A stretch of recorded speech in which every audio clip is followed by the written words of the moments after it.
ថ្មីនេះប្រជាពលរដ្ឋបាននាំគ្នារិះគន់ចំពោះកងកម្លាំងព្រហ្មទណ្ឌដែលជិះម៉ូតូគ្មានកាតសម្គាល់ខ្លួនម៉ូតូគ្មានកញ្ចក់ចុចទូរស័ព្ទពេលជិះម៉ូតូគ្មានមួកសុវត្ថិភាពនិងគ្មានការបិទបាំងកាំភ្លើងសៀតនៅនឹងចង្កេះក្រោយការរិះគន់នេះនាយកដ្ឋាននគរបាលព្រហ្មទណ្ឌនៃអគ្គស្នងការនគរបាលជាតិ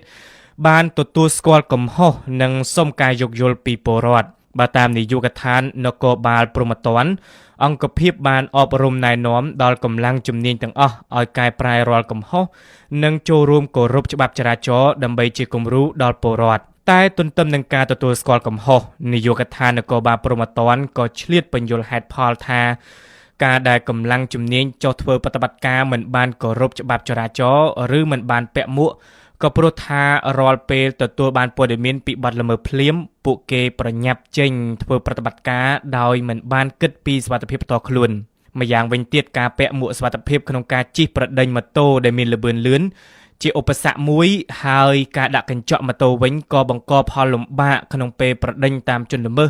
ក្នុងករណីជនល្មើសជិះកិច្ចចូលផ្លូវដែលតូចចង្អៀតចំណែកការសៀតអាវុធដោយមិនបានបិទបាំងត្រូវបាននាយកដ្ឋាននគរបាលព្រហ្មទណ្ឌបញ្យល់ថាគឺដោយសារតែកងកម្លាំងជំនាញទើបបញ្ចប់ប្រតិបត្តិការចាប់ជនល្មើស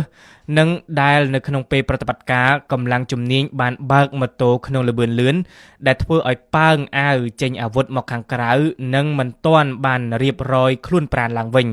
តែសម្រាប់លោកបណ្ឌិតកិនភៀអ្នកជំនាញផ្នែកវិទ្យាសាស្ត្រនយោបាយមន្ត្រីអនុវត្តច្បាប់ត្រូវតែគោរពច្បាប់ពលមិនត្រូវល្មើសច្បាប់ដែលជាគំរូមិនល្អសម្រាប់សង្គមឡើយលោកបណ្ឌិតកិនភៀបន្តថាសមត្ថកិច្ចត្រូវមានវិជ្ជាជីវៈក្នុងនាមជាមន្ត្រីអនុវត្តច្បាប់ពិសេសមិនត្រូវសម្ញែងអាវុធនោះទេដោយលោកក៏សម្គាល់ថាពលរដ្ឋសពថ្ងៃមានអារម្មណ៍ខ្លាចសមត្ថកិច្ចស្លៀកពាក់ស៊ីវិល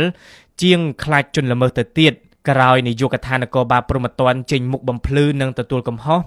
ប្រជាពលរដ្ឋខ្លះទទួលយកនិងខ្លះទៀតនៅតែស្នើឲ្យសមត្ថកិច្ចស្លៀកពាក់ឯកសណ្ឋានឲ្យបានត្រឹមត្រូវដើម្បីបង្ហាញពីវិន័យនិងវិជ្ជាជីវៈ